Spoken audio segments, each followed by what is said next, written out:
Hello बच्चों, welcome to back my YouTube channel. मेरे YouTube channel Target Vision में आप लोगों का बहुत बहुत स्वागत है।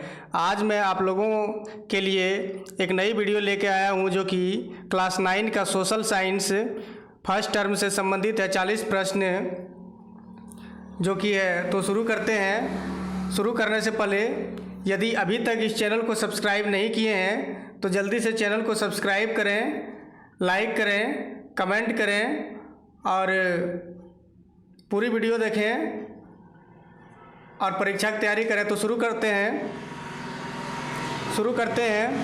लिखा हुआ है, फ्रांस की क्रांति कब शुरू हुई थी? तो फ्रांस की क्रांति शुरू हुई थी 14 जुलाई 1789 ईस्वी में, ऑप्शन नंबर 1। नेक्स्ट है, टाइद क्या था? तो टाइद जो है वो धार्मिक कर है। Tithe option number C, tithe धार्मिक कर है। नेक्स्ट है, फ्रांसीसी समाज में सत्ता और सामाजिक हैसियत को अभिव्यक्त करने वाली श्रेणी को क्या कहा जाता है? तो कहा जाता है estate option number D. Next है, मार्सिले क्या है? तो मार्सिले जो है वो फ्रांस का राष्ट्रगान है, ऑप्शन नंबर सी। नेक्स्ट है, 1774 ईस्वी में फ्रांस की राजगद्दी पर कौन आसीन था? तो आसीन था लुई 14वां, ऑप्शन नंबर बी। नेक्स्ट है, रूस के संपन्न किसान को क्या कहा जाता है? तो रूस के संपन्न किसान को कुलक कहा जाता है, ऑप्शन नंबर डी। नेक्स्ट है, मार्फा वार्सिलेवा कौन थी? तो एक बहादुर महिला कारीगर थी, ऑप्शन नंबर बी। नेक्स्ट है, सेंट पीटर्सबर्ग का नया नाम क्या पड़ा? तो सेंट पीटर्सबर्ग का नया नाम Petrograd, option number D. Next है, 1917 में जार शाही के पतन की घटना को क्या कहते हैं? तो कहते हैं मार्च क्रांति, ऑप्शन नंबर बी। नेक्स्ट है, समाजवादी विचारधारा के प्रवर्तक कौन थे? तो रॉबर्ट ओवेन थे, ऑप्शन नंबर ए। नेक्स्ट है, भारत के कुल भूभाग का क्षेत्रफल कितना है? तो 32.8 लाख वर्ग किलोमीटर, ऑप्शन नंबर बी।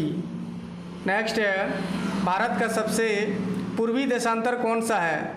तो भारत का सबसे पूर्वी देशांतर 82.5 डिग्री पूर्वी है, ऑप्शन नंबर डी। नेक्स्ट है, नेपाल देश की सीमा किस राज्य से नहीं लगती है? तो नेपाल देश की सीमा जो है वो झारखंड से नहीं लगती है, ऑप्शन नंबर डी। नेक्स्ट है, भारत के भौगोलिक आकृतियों के दृष्टिकोण से कितने भागों में विभाजित किया जाता है? तो विभाजित किया जाता है 6 भाग में, ऑप्शन नंबर सी। नेक्स्ट है, हिमालय में स्थित भारत की सबसे ऊंची चोटी कौन सी है? तो कंचनजंगा है, ऑप्शन नंबर बी। नेक्स्ट है, पूर्वांचल श्रृंखला का कौन सा भाग नहीं है? तो ये शिवालिका पर्वत नहीं है, बाकी ये तीनों है। नेक्स्ट, एक स्थलीय भाग जो चारों ओर समुद्र से घिरा है उसे क्या कहते हैं? तो उसे कहा जाता है प्रायद्वीपीय कहा जाता है, ऑप्शन नंबर सी। नेक्स्ट है, गंगा मैदान में वेदिका जैसी आकृति किस भाग में प्रदर्शित होती है? तो भांगर, ऑप्शन नंबर बी।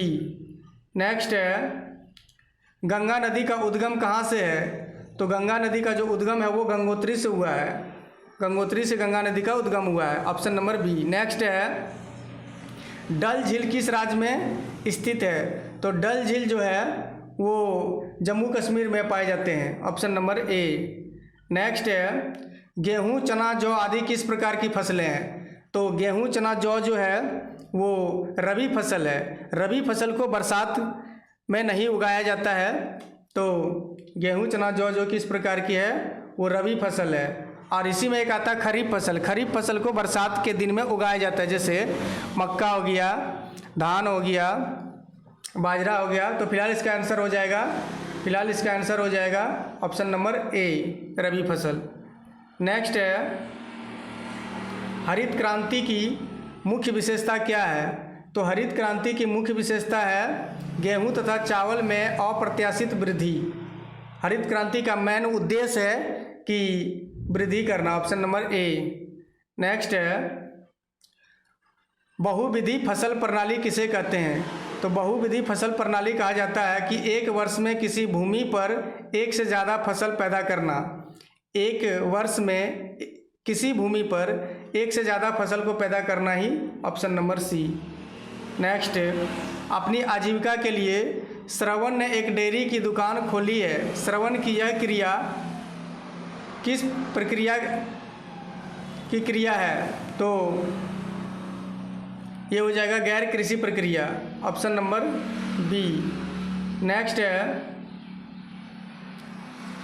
HYV का क्या तात्पर्य है? HYV का तात्पर्य है अधिक उत्पादन करने वाले बीज, ऑप्शन नंबर बी। नेक्स्ट है निम्नलिखित में कौन से कारक जनसंख्या की गुणवत्ता को बढ़ाते हैं? तो जनसंख्या की गुणवत्ता को बढ़ाने का कारण है,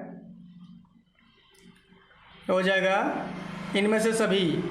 तो ये ए हो जाएगा, बी हो जाएगा, सी और डी, तो इनमें से सभी हो जाएगा। नेक्स्ट है भारत सरकार की पहल सर्व शिक्षा अभियान का प्राथमिक उद्देश्य क्या है? तो प्राथमिक उद्देश्य है 6 से 14 वर्ष के बीच के सभी बच्चों को निःशुल्क और अनिवार्य शिक्षा देना, ऑप्शन नंबर डी। नेक्स्ट है कौन प्राथमिक क्षेत्र का एक उदाहरण है? तो प्राथमिक क्षेत्र का एक उदाहरण है पशुपालन, ऑप्शन नंबर ए।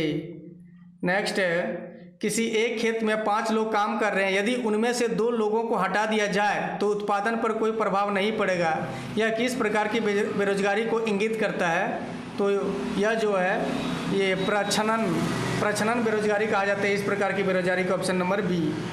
नेक्स्ट है शिक्षा एवं स्वास्थ्य द्वारा विकसित किए गए मानकों अर्थशास्त्र में क्या कहा जाता है? मानकों अर्थशास्त्र में क्या कहा जाता है? तो कहा जाता है मानव पूंजी, ऑप्शन नंबर ए। नेक्स्ट है लोकतंत्र शासन का वह रूप है जिसमें क्या काम किया जाता है? लोकतंत्र अर्थात लोगों के द्वारा, तो लोग क्या करते हैं? जनता शासकों का चुनाव करती है, ऑप्शन नंबर सी। नेक्स्ट है चीन में राष्ट्रपति नियुक्त करने का अधिकार किसे है? तो चीन में जो राष्ट्रपति नियुक्त करते हैं वो कम्युनिस्ट पार्टी करते हैं, communist party, option number A. Next है जिम्बाब्वे कब स्वतंत्र हुआ? जिम्बाब्वे कब स्वतंत्र हुआ? तो जिम्बाब्वे 1980 में स्वतंत्र हुआ था, ऑप्शन नंबर सी। नेक्स्ट है रॉबर्ट मुगाबे कहाँ के राष्ट्रपति थे? तो रॉबर्ट मुगाबे जिम्बाब्वे के राष्ट्रपति थे, ऑप्शन नंबर डी। नेक्स्ट है दक्षिण अफ्रीका के प्रथम राष्ट्रपति कौन थे? तो दक्षिण अफ्रीका के प्रथम राष्ट्रपति थे Nelson Mandela, option number C. Next है संविधान के संबंध में कौन सा कथन असत्य है?